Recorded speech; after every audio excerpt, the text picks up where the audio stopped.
ഈശോ മിശിഹായ്ക്ക് സ്തുതിയായിരിക്കട്ടെ. ഒരുപാട് സന്തോഷത്തോടു കൂടെയാണ് ഇന്നത്തെ ഈ ഒരു പ്രോഗ്രാമിലേക്ക് ഞാൻ കടന്നു വന്നിരിക്കുക. അതിന് കാരണം ലോകം ഹെഡ്ലൈൻസിൻ്റെ പുറകെ പോകുമ്പോൾ ഒരുപാട് പ്രശസ്തിയിലേക്ക് ഉയരാമായിരുന്നിട്ടും അതിലേക്കുള്ള എല്ലാ വാതിലുകളും തുറന്നിട്ടിട്ടും ദൈവം വിളിച്ചപ്പോൾ ഒരു ഹെഡ് വെയ്റ്റും ഇല്ലാതെ കടന്നുപോയ ഒരു മനുഷ്യനെ പരിചയപ്പെടുത്താനായിട്ടും കുറച്ചു നേരം വർത്താനം പറയാനായിട്ടാണ് ഇന്ന് സ്റ്റാർ ലൈറ്റിൽ ഞാൻ കൂടെയുള്ളത്. എൻ്റെ ഒപ്പം ഒരുപക്ഷെ നിങ്ങളെല്ലാവരും കണ്ടിട്ടുണ്ടാവും, എല്ലാവരും പരിചയപ്പെട്ടിട്ടുണ്ടാവും, ഒരിക്കലെങ്കിലും പരിചയപ്പെടാനായിട്ട് ആഗ്രഹിക്കുന്നുണ്ട് എന്ന് വിശ്വസിക്കുന്ന ഒരു വ്യക്തിയാണ്. Let's welcome father Bibin George. Welcome my dear. Thank you.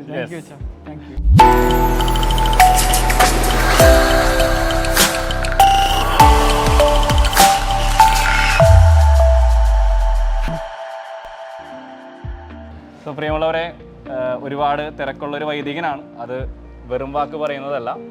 പലയിടങ്ങളിൽ പലതരത്തിലുള്ള ശുശ്രൂഷകളൊക്കെ ആയിട്ടൊക്കെ ഓടി നടക്കുന്ന പ്രിയപ്പെട്ട സുഹൃത്താണ് ഫാദർ ബിബിൻ. കൊച്ചി രൂപതാംഗമാണ്.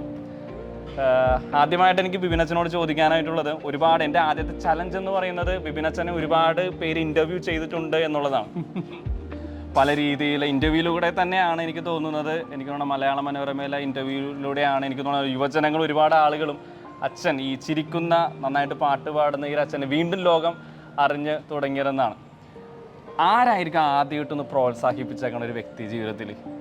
ഒരു പാട്ട് പാടിയപ്പോൾ അല്ലെങ്കിൽ അങ്ങനത്തെ ഒരു മുഖം, ഇപ്പോൾ ഈശോയാണെങ്കിലും ഈശോനെ പറ്റി പറയുമ്പോഴാണെങ്കിലും പല രീതിയിൽ ഈശോ ഇടപെട്ടിട്ടുള്ള മനുഷ്യരുണ്ട്. അവരൊന്നും ഈശോനെ അങ്ങനെ മറന്നു കളഞ്ഞിട്ടുണ്ടാവില്ല. ആ രീതിയിൽ ബിബിനച്ചൻ്റെ ജീവിതത്തിൽ ഇങ്ങനെ നിറഞ്ഞു നിൽക്കുന്ന ഒരു മുഖം, ആ മുഖത്തിനെ ഒന്ന് സ്റ്റാർ ലൈറ്റിലൊന്ന് പരിചയപ്പെടുത്താമോ? അതെൻ്റെ അമ്മ തന്നെയാണ്. കാരണം ഞാൻ ഇത് പലയിടത്തും പറഞ്ഞിട്ടുണ്ട്. അമ്മ ഇങ്ങനെ, ഞങ്ങളുടെ മ്യൂസിക്കിൽ ഒരു പാരമ്പര്യം ഇല്ലാത്ത ഫാമിലിയാണ്. അപ്പോൾ അമ്മ ഇങ്ങനെ പ്രഗ്നൻ്റ് ആയിരുന്നു. അപ്പോൾ മൂന്നാമത്തെ കുട്ടിയാണ് ഞാൻ.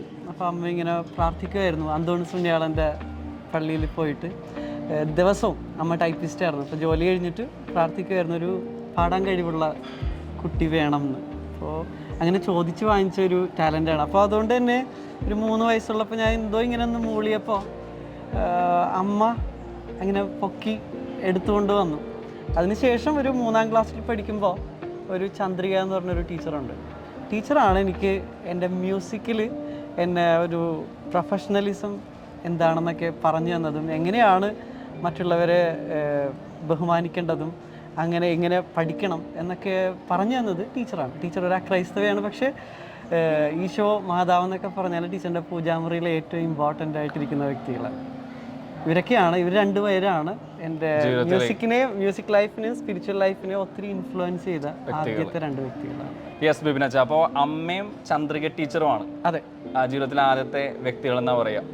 ബിബിനച്ചന് ഒരുപാട് ആളുകളായിട്ട് കണക്റ്റഡ് ആയിട്ടുള്ള വ്യക്തികളാണെന്ന് എനിക്ക് വളരെ നന്നായിട്ട് അറിയാം. കാരണം ഞാൻ ഇപ്പോൾ നിൽക്കുന്നത് വരാപ്പുഴ അതിരൂപതയുടെ വളരെ പ്രസ്റ്റീജിയസ് ആയിട്ടുള്ളൊരു സ്ഥാപനത്തിലാണ്, the one and only Saint Albert's college. ഞാൻ ആദ്യമായിട്ട് ബിബിനച്ചനെ കാണുന്നതും സെയിൻറ്റ് ആൽബർട്ട്സ് കോളേജിൻ്റെ ഫ്രണ്ടിലുള്ള ബസ് സ്റ്റാൻഡിൽ വെച്ചിട്ടാണ്. അന്ന് ഞാൻ നവദർശനിൽ റീജൻസി ചെയ്യുന്ന സമയത്ത് താങ്കളുടെ ഒപ്പം ഒരുപാട് സുഹൃത്തുക്കളുമായിട്ട് താങ്കളിനെ വളരെ ഒരു ഹാൻസം മാൻ, നല്ല ഇട്ട ഡ്രസ്സൊക്കെ ചെയ്തിട്ടൊരു വ്യക്തി ഇങ്ങനെ നടന്നു വരുന്നു. താങ്കൾ എങ്ങനെയാണ് വ്യക്തി ജീവിതത്തിൽ ബന്ധങ്ങൾ കാത്തു സൂക്ഷിക്കുന്നത്, സ്പിരിച്വൽ? കാരണം ഒരുപാട് ഹൈ പ്രൊഫൈലായിട്ടുള്ള ടീം അംഗങ്ങൾ, അതായത് AR റഹ്മാൻ സാറ്, അതുപോലെ ഒരുപാട് പേരുടെ കൂടെയൊക്കെ സൗഹൃദങ്ങൾ കീപ്പ് ചെയ്യുന്ന ഒരു വ്യക്തി എങ്ങനെയാണ് താഴെ തട്ടിലുള്ള അല്ലെങ്കിൽ നമ്മൾക്ക് സാധാരണക്കാരായിട്ടുള്ള ആൾക്കാരെയൊക്കെ എങ്ങനെയാണ് അവരായിട്ടുള്ളൊരു ബന്ധം കീപ്പ് ചെയ്യുന്നത്? ഈശോ അങ്ങനെയായിരുന്നല്ലോ, എല്ലാവർക്കും ഈശോ സുഹൃത്തായിരുന്നു, ഒരു ആത്മീയ ഉപദേഷ്ടാവായിരുന്നു. ആ രീതിയിൽ എങ്ങനെയാണ് ബിബിനച്ചൻ from a singer to priest എങ്ങനെയാണ് അവർ നോക്കിക്കാണുന്നത്? എനിക്ക് അതിനൊരു പ്രോപ്പർ ആൻസർ ഇല്ല.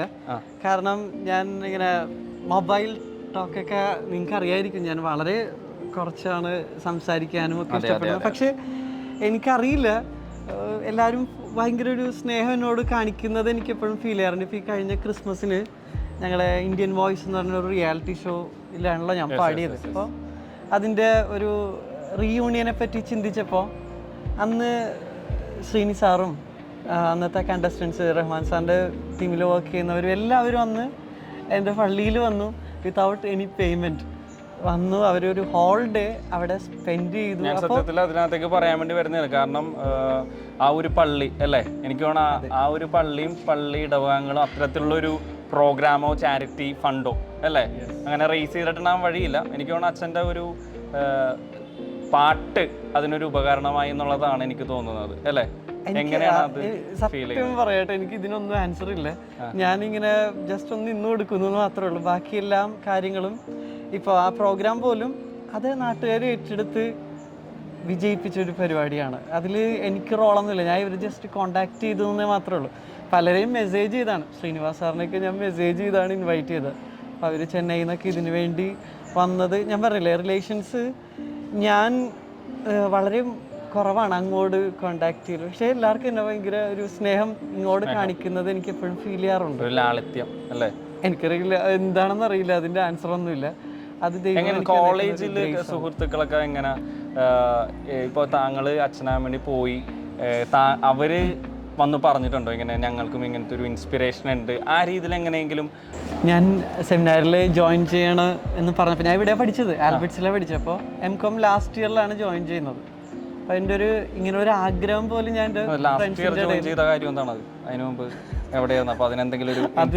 റിയാലിറ്റി ഷോ കഴിഞ്ഞ് ഇങ്ങനെ കറക്കവും പരിപാടികളൊക്കെ ആയിട്ട് പ്രോഗ്രാംസ് ഒക്കെ ആയിട്ട് നടക്കുമായിരുന്നു. അപ്പോൾ ഇങ്ങനെ ഒരു ആഗ്രഹം സ്റ്റാർട്ട് ചെയ്തപ്പോൾ ഞാൻ ആരോടും എക്സ്പ്രസ് ചെയ്തിട്ടില്ല. എൻ്റെ ഫ്രണ്ട്സിനോട് ഒട്ടും പറഞ്ഞിട്ടില്ല. കാരണം ഞങ്ങൾ ആ രീതിയിൽ അടിച്ചു പൊളിച്ച് പോണായിരുന്നു. അപ്പോൾ ഞാനിങ്ങനെ സെക്കൻഡ് ഇയറിൽ വെള്ളയും ഇട്ട് കയറി വന്നപ്പോൾ അവർക്കതൊരു ഷോക്കായിരുന്നു.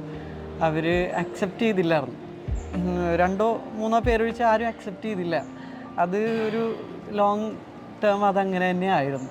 ഞാൻ പിന്നീട് ഒരു ഡീക്കനൊക്കെ ആയപ്പോഴാണ് അവരിങ്ങോട്ട് എന്നെ കോണ്ടാക്ട് ചെയ്ത്. അവർ ഇപ്പോൾ എന്താ പറയുക, അവർ എന്നെ എന്തൊരു സ്നേഹത്തോടു കൂടിയാണ് കാണുന്നത്. അവർ വളരെ സ്നേഹത്തോടു കൂടി മറ്റുള്ളവർക്ക് പരിചയപ്പെടുത്തും ഞങ്ങളുടെ അച്ഛനാണ് എന്ന് പറഞ്ഞിട്ട്. അത് ആ ഒരു ട്രാൻസ്ഫോർമേഷൻ അത് ഈശോ അവരിലുണ്ടാക്കിയൊരു ചേഞ്ചാണ്. കാരണം ഞാനൊരിക്കലും എൻ്റെ ഒന്നും അങ്ങനെയൊന്നും അല്ലല്ലോ. എൻ്റെ ഒരു ഇന്നർ ഹാപ്പിനെസ് അത് അവർക്കും കണക്റ്റ് ആവുന്നുണ്ടായിരുന്നു. ഈശോനെ പറ്റി പറഞ്ഞപ്പോഴാണ് എനിക്ക് തോന്നുന്നത് ഈശോ എഴുന്നള്ളുമി ആ പാട്ട് ഭയങ്കരമായിട്ട് ഒരു റിപ്രൈസ് ചെയ്തിട്ടുള്ള ഒരാളാണെന്നാണ് എനിക്ക് തോന്നുന്നത്. എനിക്ക് ആ ഒരു ടൈമാണ് പെട്ടെന്ന് എൻ്റെ മൈൻഡിലേക്ക് വന്നത്. അത് പാട്ട് ആസ്വദിക്കുന്ന ഒരാളായത് കൊണ്ടിട്ട് ദക്ഷിണാമൂർത്തി സാറ് അല്ലേ, ദക്ഷിണാമൂർത്തി സാറ് ആ ഒരു പ്ലാറ്റ്ഫോമിൽ നിങ്ങൾ നിന്ന് പാടി കഴിഞ്ഞപ്പോഴേക്കും എന്തുകൊണ്ടാണ് ആ പാട്ട് തന്നെ തിരഞ്ഞെടുക്കാനുണ്ടായ ഒരു കാരണം? ആ പാട്ടും അച്ഛൻ്റെ ലൈഫായിട്ട് എന്തെങ്കിലും കണക്ഷൻ ഉണ്ടോ? സത്യം പറയാം, ഞാൻ ഡിവോഷണൽ സോങ് റൗണ്ട് എന്ന് പറഞ്ഞ റൗണ്ട് വന്നപ്പോൾ ഞാനൊരു വേറെ പാട്ടും കൊണ്ടാണ് കയറി ചെന്നത്. സ്റ്റീഫൻ ചേട്ടനാണ് എന്നോട് പറഞ്ഞേടാ ഇതെന്ത് ഈ പാട്ടൊക്കെയാണ് നീ പാടുന്നത്, നിനക്ക് വോയിസിന് പറ്റിയൊരു പാട്ടുണ്ടെന്ന് പറഞ്ഞ് സ്റ്റീഫൻ ചേട്ടനാണ് എനിക്ക് ഈ പാട്ട് സജസ്റ്റ് ചെയ്തത്. എനിക്ക് ഈ പാട്ട് അറിയാൻ വയ്യ, കേട്ടിട്ടുണ്ടെന്നല്ലാണ്ട് നമ്മൾക്ക് കോമ്പറ്റീഷൻ പാടുമ്പോൾ പഠിച്ച് വൃത്തിയായി പാടണമല്ലോ. അപ്പോൾ യൂട്യൂബിൽ സെർച്ച് ചെയ്ത് കിട്ടുന്നില്ല, നെറ്റിലൊക്കെ നോക്കി കിട്ടുന്നില്ല. പാടിയ ബിനോയ് ചാക്കോ സാറിനെ കോണ്ടാക്ട് ചെയ്ത് സാറിൻ്റെ കയ്യിലില്ല. അവസാനം റേഡിയോ മാംഗോൻ്റെ കളക്ഷനിൽ നിന്ന് സ്റ്റീഫൻ ചേട്ടൻ തന്നെയാണ് എനിക്കതെടുത്ത് തന്നത്. കോമ്പറ്റീഷൻ ഒരു 1 hour ബിഫോറാണ് എനിക്ക് പാട്ട് കയ്യിൽ കിട്ടുന്നത്. പക്ഷേ പാട്ട് ഫസ്റ്റ് പ്ലേ ചെയ്ത് കേട്ടപ്പോൾ തന്നെ എനിക്ക് ഭയങ്കരമായൊരു കോൺഫിഡൻസ്. കാരണം സ്റ്റീഫൻ ചേട്ടൻ അത്രയും സപ്പോർട്ട് ചെയ്യുന്നുണ്ടായിരുന്നു. എൻ്റെ വോയിസിന് പറ്റിയ ഒരു പാട്ടാണ് എന്ന് എല്ലാവരും പറഞ്ഞു. അപ്പോൾ ആ ഒരു കോൺഫിഡൻസ് എനിക്കുണ്ടായിരുന്നു. പാട്ട് ഞാൻ ഒറിജിനൽ പോലെയൊന്നും അല്ല പാടിയിരിക്കുന്നത്, എൻ്റെ ഒരു വേർഷൻ അതിൽ ഫീല് തരുന്ന പാട്ടായിട്ട് എനിക്ക് തോന്നിയിട്ടുണ്ട്. അതുപോലെ തന്നെ ബിബിനച്ചൻ, ഞങ്ങൾ രണ്ടുപേരും ഒരുമിച്ച് കാർമൽഗിരി സെമിനാരിയിൽ പഠിച്ച വ്യക്തികളാണ്. അച്ഛൻ ഫസ്റ്റ് ഇയർ കൊച്ചി രൂപതയുടെ ഇനീസിയേഷൻ ഹൗസിലിരിക്കുമ്പോൾ കാർമൽഗിരി സെമിനാരിയുടെ തൊട്ടടുത്താണ് ഈ സെമിനാരി ഉണ്ടായിരുന്നത്. അപ്പോൾ ഞങ്ങളുടെ ചേട്ടന്മാർ, അച്ഛന്മാർ, ഇതുപോലെ തന്നെ ബിബിനച്ചൻ ആ പള്ളിയിലേക്ക് വിളിക്കുമ്പോൾ പാട്ട് പാടണമെന്നൊക്കെ പറയുമ്പോൾ ബോധപൂർവം ബിബിനച്ചൻ അവിടെ നിന്ന് മാറി നിൽക്കണം കണ്ടിട്ടുണ്ട്. എന്തുകൊണ്ടാണ് സെമിനാരിലായിരുന്നപ്പോൾ ഇതുപോലെ ഇത്രയും വലിയൊരാൾ? ഇപ്പോൾ ഞാൻ സത്യത്തിൽ അവിടെ വലിയ പാവം പറയുന്നതല്ല, ക്വയർ മാസ്റ്റർ ആയിരുന്ന സമയത്ത് ആക്ച്വലി അച്ഛൻ്റെ ഒപ്പം എനിക്ക് സർവീസ് ചെയ്യാൻ പറ്റി എന്നുള്ളത് വളരെ ഭാഗ്യമായിട്ട് കരുതുന്ന ആളാണ്. പക്ഷേ അന്നേരം ഇതുപോലെ തന്നെ ബിബിനച്ചൻ ഇതുപോലെ തന്നെ പതിയെ ഞങ്ങൾ വളരട്ടെ എന്നുള്ളൊരു ആസ്പെക്റ്റോടുകൂടെ മാറി നിന്നതാണോ എന്നെനിക്കറിയില്ല. പക്ഷെ എന്തുകൊണ്ടാണ് അങ്ങനെ ഒരു പാട്ട് വിട്ട് നിന്നുകൊണ്ടിട്ടുള്ള ഒരു ഫോർമേഷനെ പറ്റി എങ്ങനെയാണ് അതിനെ നോക്കിക്കാണുന്നത്? നേച്ചറാണോ എന്ന് എനിക്കറിയില്ല. കുഞ്ഞിലെ മുതലേ എൻ്റെ ഒരു സ്വഭാവമാണ് ഈ പാട്ട് എന്ന് പറയുമ്പോൾ ഒരു പിറകോട്ടൊന്ന് വലിഞ്ഞു നിൽക്കും, പിന്നെ എല്ലാവരും പുഷ് ചെയ്ത് ഇങ്ങനെ ഫ്രണ്ടിലേക്ക് കൊണ്ടുവരുന്നു. അത് പണ്ടും അതെ ഇപ്പോഴും അതെ. ഞാൻ ആരെങ്കിലുമൊക്കെ കൂടെ ഉണ്ടെങ്കിൽ അവർ പാടട്ടെ. മറ്റൊരു കാര്യം ചോദിച്ചോട്ടെ, അതായത് അച്ഛൻ പല തരത്തിലുള്ള മ്യൂസിക് ജനേഴ്സ് അല്ലേ, ശാസ്ത്രീയ സംഗീതം അതുപോലെ തന്നെ പാട്ടിൻ്റെ പല വേരിയേഷൻസ് ഉണ്ടല്ലോ അച്ഛാ, അതൊക്കെ കേട്ടിട്ടുള്ള ആളാണ്, പല വേദികളിൽ ഇത് പാടിയിട്ടുള്ള ആളാണ്. അപ്പോൾ ഞാൻ അന്നേരം വിചാരിച്ചൊരു കാര്യമുണ്ട്, കാരണം ദേവാലയ സംഗീതം അത് താങ്കളുടെ മനസ്സിലുള്ളതുപോലെ അല്ലല്ലോ ഇവിടെ പ്രകടിപ്പിക്കപ്പെടുന്നത്, അല്ലെങ്കിൽ പെർഫോം ചെയ്യപ്പെടുന്നത്, അല്ലെങ്കിൽ ഈ പറഞ്ഞ പോലെ ഇപ്പോൾ ഉള്ള ദേവാലയ സംഗീതത്തിൻ്റെ ക്വയറിൻ്റെ ഒക്കെ ഒരു നേച്ചറിനെ പറ്റി അച്ഛന് എന്താണ് അഭിപ്രായം? എങ്ങനെ അതിനെ കുറച്ചും കൂടി ഇമ്പ്രൂവ് ചെയ്യാം, എങ്ങനെ ആയിരിക്കണം എന്നുള്ളതിനെ പറ്റിയാണ് അച്ഛൻ്റെ ഒരു കാഴ്ചപ്പാട്. എൻ്റെ കാഴ്ചപ്പാടല്ല, ദേവാലയ സംഗീതത്തിൽ വരേണ്ടത് സഭയുടെ കാഴ്ചപ്പാടാണ്. നമ്മുടെ ഒട്ടുമിക്ക ദേവാലയങ്ങളിലും അത് പരിതാപകരമാണ്. ഒരു സിനിമാറ്റിക് സ്റ്റൈലാണ് ഇപ്പോൾ ഫോളോ ചെയ്യുന്നത്. കുറച്ചുകൂടെയൊക്കെ ചർച്ച് ഡോക്യുമെൻറ്റ്സ് ഒക്കെ ബെനഡിക്റ്റ് പോപ്പൊക്കെ എഴുതിയ ലിറ്റർജി ആൻഡ് മ്യൂസിക് എന്നൊക്കെ പറഞ്ഞ മനോഹരമായ പുസ്തകങ്ങളുണ്ട്. അതിൽ എങ്ങനെയാണ് ദേവാലയ ആരാധനക്രമ സംഗീതം എങ്ങനെ ആയിരിക്കണമെന്നൊക്കെ അതിൽ കൃത്യമായി പറയുന്നത്. അതൊക്കെ ഒന്ന് അറ്റ്ലീസ്റ്റ് ഒരു ക്വയർ മാസ്റ്ററെങ്കിലും പാടി മനസ്സിലാക്കിയിരിക്കണം. ഇപ്പോൾ എല്ലാവരും ഒരാണും പെണ്ണും നിന്നൊരു മൈക്കിൽ ഫുൾ ബീറ്റ് വിട്ട് ട്രാക്കും പ്ലേ ചെയ്തുള്ള ഒരു സ്റ്റൈലാണല്ലോ. അതല്ല സത്യത്തിൽ ദേവാലയ സംഗീതം. ക്വയർ എന്നുള്ള വാക്കിൻ്റെ അർത്ഥം പോലെ ഒരു ഗ്രൂപ്പ് ഓഫ് ആളുകൾ നിന്ന് എല്ലാവർക്കും അറിയാവുന്ന രീതിയിലുള്ള പാട്ടുകൾ, സങ്കീർണതകളൊന്നും ഇല്ലാണ്ട് പാടുന്നതാണ് ദേവാലയ സംഗീതം. ആ ഒരു ബേസിക് കാര്യം പോലും അണ്ടർസ്റ്റാൻഡ് ചെയ്യാനായിട്ട് പലപ്പോഴും പറ്റുന്നില്ല. അച്ഛൻ ക്വയറിനെ പറ്റി പറഞ്ഞു വന്നപ്പോൾ എൻ്റെ മനസ്സിലേക്ക് തോന്നിയ മറ്റൊരു കാര്യം പറയുന്നതാണ്, ഒരുപാട് യുവജന സുഹൃത്തുക്കൾ ക്വയറിലുള്ളവർ പലപ്പോഴും അവർ സ്വയം റിസർച്ച് ചെയ്തുകൊണ്ട് ഒരു ഹാർമണിക് സ്റ്റൈലിലൊക്കെ പാടുന്ന ഒരു എഫേർട്ടൊക്കെ കാണുന്നുണ്ട്. ചോദ്യം അതല്ല, ഈ വർഷം വരാപ്പുഴ അതിരൂപതയിൽ യുവജന വർഷമായിട്ടാണ് നമ്മൾ ആചരിക്കുക. ഒരു യുവ വൈദികൻ എന്നുള്ള നിലയിൽ ലോകം മറ്റൊരു തരത്തിൽ അച്ഛനെ ഇപ്പോൾ നോക്കി കാണുമ്പോൾ ഒരുപാട് പ്രശസ്തിയുടെ ലോകത്തിൽ നിന്നൊക്കെ മാറി ഒരു ആത്മീയതയുടെ വഴി തിരഞ്ഞെടുത്ത ഒരു വൈദികൻ എന്ന നിലയിൽ അച്ഛൻ്റെ ഒരു quote by the way life principle എന്തായിരിക്കും ഒരു യുവജനങ്ങളോട് പറയാൻ പറ്റിയ ഒരു കാര്യം? ഞാനിങ്ങനെ പ്രീച്ച് ചെയ്യാനൊന്നും അങ്ങനത്തെ എക്സ്പീരിയൻസ് ഒന്നും എനിക്കില്ല. ജെന്യുവനായിട്ട് നിൽക്കുക. മാസ്ക് ഒക്കെ കൊറോണ ടൈമിൽ ഇട്ടാൽ മതി. നമ്മുടെ പേഴ്സണൽ ലൈഫിൽ മാസ്ക് വേണ്ട. അത് ഇപ്പം എൻ്റെ ഒരു എക്സ്പീരിയൻസ് ഞാൻ പറയുകയാണ്. പല ആളുകളും പറയും കാഷ്വലായിട്ട് സംസാരിക്കരുത്, അച്ഛന്മാരുടെ ഒരു വേ ഓഫ് ജസ്റ്റേഴ്സ് ലാംഗ്വേജ് ഉണ്ട്, അത് ഫോളോ ചെയ്യണമെന്ന് പലരും പറയും. പക്ഷെ എനിക്കത് ഉൾക്കൊള്ളാൻ പറ്റാത്തില്ല, എനിക്ക് വരുന്നില്ല. അത് എനിക്ക് നമ്മളുടെ ഒരു ഐഡന്റിറ്റി ഉണ്ട്, അത് കർത്താവ് അതിലൂടെയാണ് പ്രവർത്തിക്കാൻ ഇഷ്ടപ്പെടുന്നത്. സോ നമ്മളായിരിക്കുന്നിടത്ത് ആയിരിക്കുക, അതിലൂടെ ദൈവം ഇടപെടും. പക്ഷേ ഒരു ഫ്ലെക്സിബിലിറ്റി ഉണ്ടായിരിക്കണം നമ്മുടെ നേച്ചറിൽ. ഒരു ചോദ്യം കൂടെ ചോദിക്കാനുള്ളത്, ലോകം തിരിച്ചറിയപ്പെടുന്ന ഒരു വ്യക്തിയാണ് വിപിനച്ചൻ എന്ന് പറഞ്ഞു കഴിഞ്ഞാൽ ഒരു ആൾക്കൂട്ടത്തിനിടയിലേക്ക് ചെന്ന് കഴിഞ്ഞാൽ താങ്കളെ തിരിച്ചറിയും. ഇതുപോലുള്ള നോട്ടങ്ങളെ എങ്ങനെയാണ് മെയിൻറ്റെയിൻ ചെയ്യുന്നത്? നോട്ടങ്ങൾ ചിലപ്പോൾ ഞാൻ പറയാൻ കാരണം എന്ന് വെച്ച് കഴിഞ്ഞാൽ നമ്മളെ ഒരുപാട് പേര് ശ്രദ്ധിക്കുന്നു എന്ന് അറിയുമ്പോൾ ചിലപ്പോൾ നമ്മൾ അറിയാതെ തന്നെ ചിലപ്പോൾ നമ്മൾ കുറച്ചൊക്കെ നെഞ്ചൊക്കെ വിരിയും, ഒരു തരത്തിലുള്ള ഒരു ജാട അല്ലെങ്കിൽ ഹെഡ് ബൈറ്റൊക്കെ വരാം. അതിനെങ്ങനെയാണ്, അതെന്തുകൊണ്ടാണ് അങ്ങനെ വരുന്നത്? അതിനെ ആരെങ്കിലും എന്തെങ്കിലും പറഞ്ഞിട്ടുണ്ടോ, അങ്ങനെ ഇങ്ങനെയൊക്കെ പോയാൽ മതി? എങ്ങനെയാണ് ആ ഒരു രീതിയിലേക്കുള്ള ഒരു അച്ഛൻ്റെ ഒരു ഫോർമേഷൻ? ഇത് ഫാമിലിയിലുള്ളതാണോ, എല്ലാവരും കൂടി നിങ്ങളുടെ നേച്ചറിലുള്ളതാണോ? കാരണം നിങ്ങളുടെ ഫാമിലിയിൽ ആരും എല്ലാവരും ഒതുങ്ങി ഇങ്ങനെ വലിഞ്ഞ് നിൽക്കുന്ന ആളുകളാണ്. അപ്പോൾ എനിക്കിപ്പോൾ നമ്മളെവിടെയെങ്കിലും ചെല്ലുമ്പോൾ ആരെങ്കിലുമൊക്കെ അടുത്തേക്ക് വരുമ്പോൾ സന്തോഷമാണ്. ഞാൻ ഒരു വളരെ പ്ലസൻ്റായിട്ട് എനിക്ക് റിസീവ് ചെയ്യാൻ അറിയുള്ളൂ. പക്ഷേ എനിവേ ഞാൻ അങ്ങനെ ഒത്തിരി ക്രൗഡിലും ഹെക്റ്റിക്കും അങ്ങനെ ഒഴിവാക്കാൻ പൊതുവെ ശ്രദ്ധിക്കാറുള്ളൂ. ഒരു ബേസിക് ഇൻട്രോവേർട്ട് ആണെന്ന് തോന്നുന്നു, എനിക്കറിയില്ല. ഒരുപാട് സ്റ്റേജിലൊക്കെ പെർഫോം ചെയ്തിട്ടുള്ള ആളാണ്. സ്റ്റേജ് പെർഫോമൻസിനിടയിൽ ഉണ്ടായേക്കുന്ന ഒരു ദൈവാനുഭവം, വളരെ ടച്ച് ആയിട്ടുള്ളൊരു ദൈവാനുഭവം എന്തായിരിക്കും? സ്റ്റേജ് പെർഫോമൻസിനിടയിൽ എനിക്ക് എൻ്റെ ഗോഡ് എക്സ്പീരിയൻസിൻ്റെ മ്യൂസിക്കിലാണ്.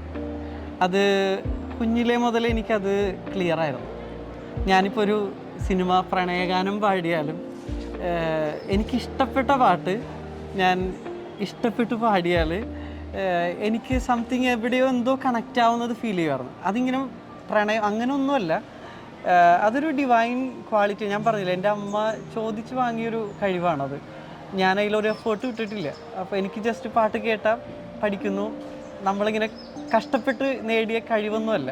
സോ ഒരു ഡിവൈൻ നേച്ചർ അതിൽ ഉണ്ട് എന്നുള്ളത് കൊണ്ടാണെന്ന് തോന്നുന്നു. വിപിനച്ച, സംഗീതത്തിന് മതമില്ല എന്ന് വിശ്വസിക്കുന്ന ഒരു വ്യക്തിയാണ് ഞാനും. എപ്പോഴെങ്കിലും ഇത്തരത്തിലുള്ളൊരു ചോദ്യം ആരെങ്കിലും ചോദിച്ചിട്ടുണ്ടോ എന്നുള്ളതാണ്. അതായത് ശാസ്ത്രീയ സംഗീതം, ഹിന്ദുസ്ഥാനി സംഗീതം അതുപോലുള്ള സംഗീതങ്ങൾ പഠിക്കുമ്പോൾ നമ്മുടെ വിശ്വാസത്തിന് അത് എതിരാകുന്നുണ്ടോ, അല്ലെങ്കിൽ വിശ്വാസ ജീവിതത്തിന് എന്തെങ്കിലും കോട്ടം വരുന്നുണ്ടോ, എന്തെങ്കിലും ഡിഫറൻസ് ഉണ്ടാകുന്നുണ്ടോ, അങ്ങനെയുള്ള ചോദ്യങ്ങൾ ജീവിതത്തിൽ ഉണ്ടായിട്ടുണ്ടോ? തീർച്ചയായിട്ടും. കാരണം ഞാൻ 6ാം ക്ലാസ്സിൽ എന്നെ കൊണ്ട് കർണാടക സംഗീതത്തിന് ചേർത്തതാണ് എൻ്റെ വീട്ടുകാർ. ഞാൻ 12 വർഷത്തോളം കർണാടക സംഗീതം അഭ്യസിച്ചു. അത് മുഴുവൻ അറിയാലോ, ദേവസ്തുതികളാണ് പാടി വന്നത്. എന്നിട്ടും ഞാനിപ്പോൾ ഒരു വൈദികനായെങ്കിൽ പ്രശ്നം നമ്മുടെ മൈൻഡ് സെറ്റപ്പിൻ്റെയാണ്. ഒന്ന്, നമുക്കൊരു നല്ലൊരു ഫോർമേഷൻ വിശ്വാസ ജീവിതത്തിൽ വീട്ടിൽ നിന്ന് പാരൻസ് കൊടുക്കുന്നുണ്ടെങ്കിൽ അതൊരു തരത്തിലും എഫക്റ്റ് ചെയ്യില്ല. പിന്നെ മ്യൂസിക് സംതിങ് ഡിവൈനാണ്, നമ്മൾ അതിനെ അങ്ങനെ കണ്ടാൽ മതി. അതിന് റിലീജിയനൊന്നുമില്ല. ഇപ്പോൾ നമ്മുടെ ക്രിസ്ത്യൻ ആരാധനാക്രമ സംഗീതത്തിലെ ഗാനങ്ങൾ എടുത്തു, അതെല്ലാം കർണാടക സംഗീതത്തിലെ രാഗങ്ങളിൽ കമ്പോസ് ചെയ്തതാണ്. അപ്പോൾ അതിന് വലിയ അടിസ്ഥാനമൊന്നുമില്ല ആ ഒരു ആരോപണത്തിന്. ഇപ്പോൾ ഒരു ചെറിയൊരു എക്സ്ട്രീം സ്പിരിച്വാലിറ്റിയുടെ ഭാഗമാണ് അതിൽ, സൈത്താനികം എന്നൊക്കെ പറഞ്ഞു കളയും അത്, അങ്ങനെയുള്ള മ്യൂസിക്കൊക്കെ. അങ്ങനെ ഒന്നും പലതരത്തിലുള്ള ഇലക്ട്രിഫൈഡ് മൈക്രോഫോൺസ് യൂസ് ചെയ്തിട്ടുള്ള വ്യക്തിയാണ്. ആ വ്യക്തിയുടെ കയ്യിൽ ദിവ്യകാരുണ്യം ഉയരുമ്പോഴുള്ള ഒരു വ്യക്തിപരമായിട്ടുള്ള അനുഭവം എന്താണ്? ഞാനൊത്തിരി കൊതിച്ചിട്ടുള്ളൊരു കാര്യമാണ് അൾത്താര എന്ന് പറയുന്നത്. ഞാൻ സെമിനാരിൽ കയറിയപ്പോൾ പോലും അൾത്താരയുടെ താഴെ ക്വയറിലാണ് എൻ്റെ സ്ഥാനം. ഞാൻ ഒന്ന് സർവീസ് ചെയ്യാൻ പോലും മോളിൽ കയറിയിട്ടില്ല. സോ അച്ഛനായിട്ട് ഡീക്കനായപ്പോൾ മുതലാണ് ഞാൻ അൾത്താരയിൽ കയറിയത്. അപ്പോൾ ഭയങ്കര ഒരു എക്സൈറ്റ്മെൻ്റ് ഉണ്ട്. ഞാൻ അധികം അൾത്താരയിൽ കയറാത്തതുകൊണ്ട്. ആൾട്ടർ ബോയ് ഒന്നും ആയിരുന്നില്ല. പള്ളിയുടെ പുറത്ത് നിന്നായിരുന്നു കുർബാന കണ്ടിരുന്നത് ഒരു പ്രായത്തിൽ. പ്രായം വരെ പള്ളിയിലേക്കുള്ളൊരു പ്രവേശനം. അപ്പോൾ അതുകൊണ്ട് തന്നെ എനിക്കിപ്പോഴും ആൾത്താര ഒരു സീക്രട്ട് പ്ലേസ് ആയിട്ട് തന്നെയാണ്. എനിക്കതുകൊണ്ട് തന്നെ ചില അച്ഛന്മാർ ആൾത്താര ഒരു സ്റ്റേജ് പോലെ കാണുന്ന ഒരു ഫീൽ കിട്ടാറുണ്ട്. അതെനിക്ക് വളരെ വിഷമം തോന്നും. കാരണം അത് ഞങ്ങൾ പോലെ സാധാരണക്കാരായിട്ട് നിന്ന വ്യക്തികൾ കൊതിക്കുന്ന ഒരു പ്ലേസാണ്. അച്ഛന്മാർക്ക് മാത്രം നിൽക്കാൻ പറ്റുന്ന ഒരു സ്ഥലം എന്നൊക്കെ, മാലാഖമാരുടെ സ്ഥലം എന്നൊക്കെ വിചാരിക്കുന്ന സ്ഥലം അതങ്ങനെ തന്നെയാണ്. അത് ഒരു പെർഫോമൻസ് പ്ലേസ് അല്ല.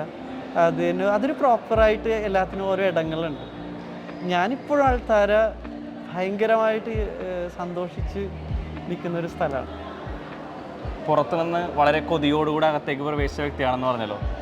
നമ്മളുടെ കുട്ടികൾ, ഒരുപാട് യുവജനങ്ങൾ പലപ്പോഴും പുറത്തേക്ക് ആയി പോകുന്നുണ്ട്, അല്ലെങ്കിൽ മനഃപൂർവ്വം പുറത്ത് നിന്ന് ദിവ്യകാരുണ്യം പങ്കുചേരുന്നതായിട്ട് കണ്ടിട്ടുണ്ട്. അവരോടുള്ള ഒരു ഞാൻ പറയുന്നത്, ചീത്ത പറഞ്ഞും ഒന്നും അതിൻ്റെയൊക്കെ കാലം കഴിഞ്ഞു. അങ്ങനത്തെ ഒരു ഫോർമേഷനൊന്നും ഇനി ആവശ്യമില്ല. നമ്മുടെ കാറ്റഗിസം ഫോർമേഷനൊക്കെ ഒന്ന് അപ്ഡേറ്റ് ചെയ്യണം.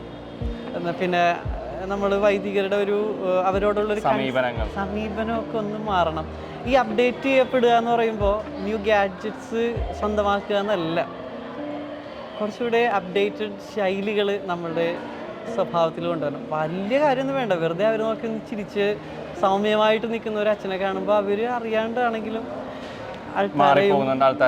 അതുപോലും ഒരു ട്രാൻസ്ഫോർമേഷൻ ദൈവം ഇടപെട്ടോളും. നമ്മൾ ഭയങ്കര ആക്ടിവിറ്റീസിലൊന്നും ഇൻവോൾവ് ആണ്. നമ്മൾ നന്നായിട്ട് വളരെ കാം ആൻഡ് ക്വയറ്റ് ആയിട്ട് പ്രാർത്ഥനയിലൊക്കെ വന്ന്, ഇപ്പോഴും കൺവെൻഷണൽ പ്രീസ്റ്റുകൾക്കൊക്കെ തന്നെയാണ് ഡിമാൻഡ്. എപ്പോഴും ഞാൻ ശ്രദ്ധിച്ചിട്ടുണ്ട്. ബിപിനച്ചനായാലും ഒരുപാട് സന്തോഷം. സ്റ്റാർലൈറ്റിൽ ഇന്ന് ബിപിനച്ചനായിരുന്നു കൂടെ ഉണ്ടായിരുന്നു. വളരെ പ്രിയപ്പെട്ട സുഹൃത്താണ്. കഴിഞ്ഞ ദിവസം കൂടെ, അത് ഞാൻ തൊട്ടടുത്ത് നിൽക്കുന്നത് കൊണ്ട് മുഖസ്തുതി പറയുന്നതല്ല, ലോകം സെർച്ച് ചെയ്യുന്നൊരു വ്യക്തിയാണ്. കാരണം യൂട്യൂബുകളിൽ ഫാദർ ബിപിൻ ജോർജ് എന്ന് പറയുമ്പോൾ father Bipin George song, father Bipin George interview, അങ്ങനെ ഒരുപാട് ഹെഡിങ്സ്, ടൈറ്റിൽസ് പുറത്തേക്ക് വരുന്നത്. പക്ഷേ ദൈവം ഒരുക്കി വെച്ചിരിക്കുന്ന ഒരു ടൈറ്റിലുണ്ട്. ബിബിനച്ഛന് ഫാദർ എന്നുള്ള ടൈറ്റിലാണ്, ഒരു പ്രീസ്റ്റ് എന്നുള്ള ടൈറ്റിലാണ് സത്യത്തിൽ ദൈവം കാത്തുവെച്ചതെന്നുള്ള ഞാൻ വിശ്വസിക്കുന്നു. ഒരുപാട് സന്തോഷമുണ്ട്. ഒരുപാട് പേര് അച്ഛൻ്റെ സ്വരത്തിലൂടെ ദൈവത്തെ അറിയാനായിട്ട് സാധിക്കട്ടെ, അനുഗ്രഹിക്കട്ടെ എന്ന് പ്രത്യേകം പ്രാർത്ഥിക്കുന്നു. ഒരുപാട് സന്തോഷം ബിബിനച്ഛ. Thank you so much. Thank you Tinku. Thank U.